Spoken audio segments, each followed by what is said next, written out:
Hi friends, Gujarati ફૂડીમાં તમારું સ્વાગત છે. તમારા બધાની ડિમાન્ડ ઉપર આજે હું પાસ્તાની રેસીપી લઈને આવી છું. હા, પાસ્તામાં પણ આપણે એક નવી રેસીપી બનાવવા જઈ રહ્યા છીએ, જેનું નામ છે પાલક પાસ્તા.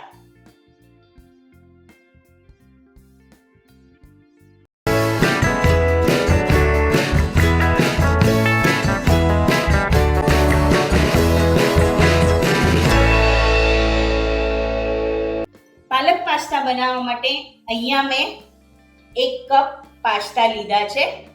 અહીંયા મેં સ્પાઇરલ પાસ્તા લીધા છે. તમે એલ્બો પાસ્તા, પેને પાસ્તા કે કોઈ પણ પાસ્તા લઈ શકો છો. અહીંયા મેં પાણી ગરમ કરવા મૂકી દીધું છે. એમાં આપણે મીઠું એડ કરીએ છીએ 1 ચમચી. 1 ચમચી આપણે તેલ એડ કરીએ છીએ અને આ પાસ્તા એડ કરી દઈએ. હવે પાસ્તાને બોઇલ થવા દઈએ છે લગભગ 4 થી 5 મિનિટ માટે.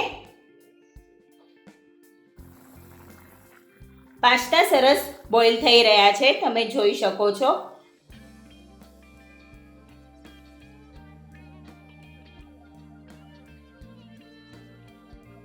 હવે આપણે પાસ્તાને સ્ટ્રેનરમાં લઈ લઈએ.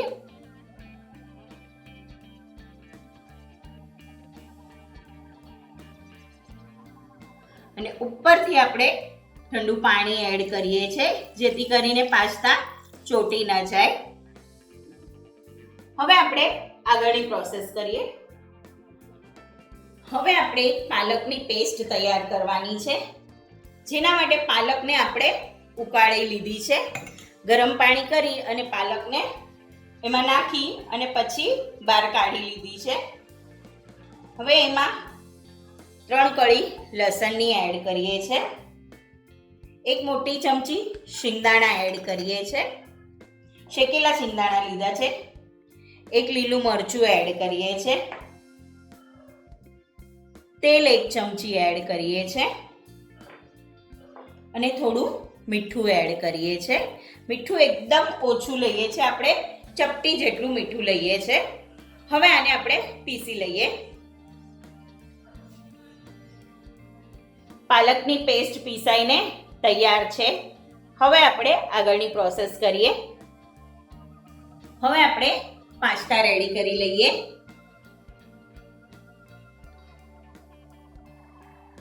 બે ચમચી જેટલું તેલ લેશું.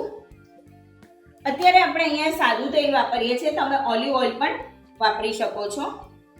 તેલ ગરમ થાય એટલે એમાં આપણે એક સમારેલું કેપ્સિકમ એડ કરીએ છીએ.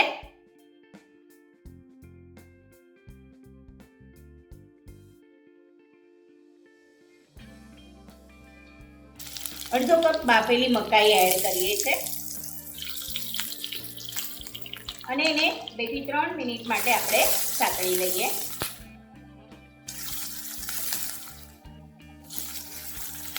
અત્યારે આપણે ગ્રીન શિમલા મરચું લીધું છે, તમે બેલ પેપર પણ લઈ શકો, એટલે કે રેડ અને યલો કેપ્સિકમનો પણ ઉપયોગ કરી શકો છો. અને 2 થી 3 મિનિટ માટે સાતળી લેવાનું છે. મીઠું લઈએ છીએ સ્વાદ પ્રમાણે. 1 ચમચી ઓરેગાનો લઈએ છીએ. 1 ચમચી મરી પાવડર લઈએ છીએ. 1 ચમચી ચીલી ફ્લેક્સ લઈએ છીએ.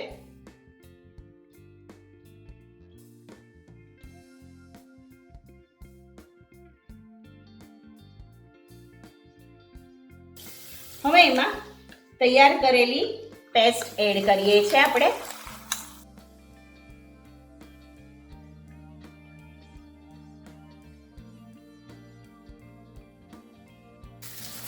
એને પણ 1 થી 2 મિનિટ માટે થવા દઈએ છે. હવે એમાં 1/2 કપ મલાઈ એડ કરીએ છીએ. 2 ક્યુબ ખમણેલું ચીઝ એડ કરીએ છીએ.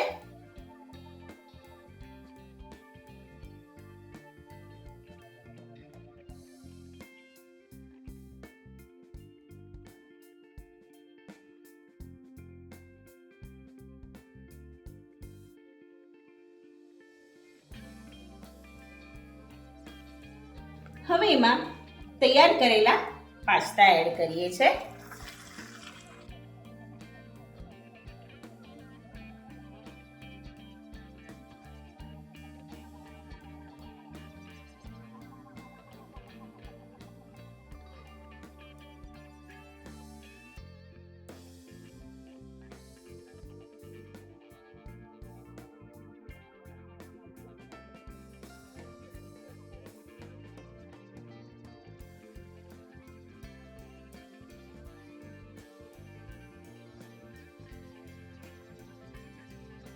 સરસ મિક્સ થઈ ગયું છે.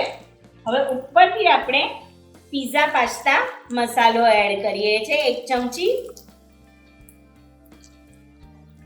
અને એને મિક્સ કરી લઈએ.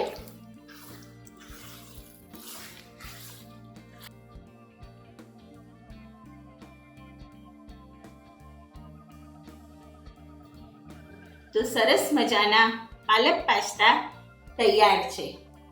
મારી તમને એક રિક્વેસ્ટ છે, તમે બધા મારી રેસીપી જોવો છો, તમને ગમે છે તો તમે સબસ્ક્રાઇબ કરો, લાઈક કરો અને હા, જે કમેન્ટ્સ તમે મને પર્સનલમાં મોકલો છો એ કમેન્ટ્સ તમે યુટ્યુબ પર કરો. તો મળીએ નવી રેસીપી સાથે. ત્યાં સુધી સ્વસ્થ રહો, મસ્ત રહો અને ખાતા રહો.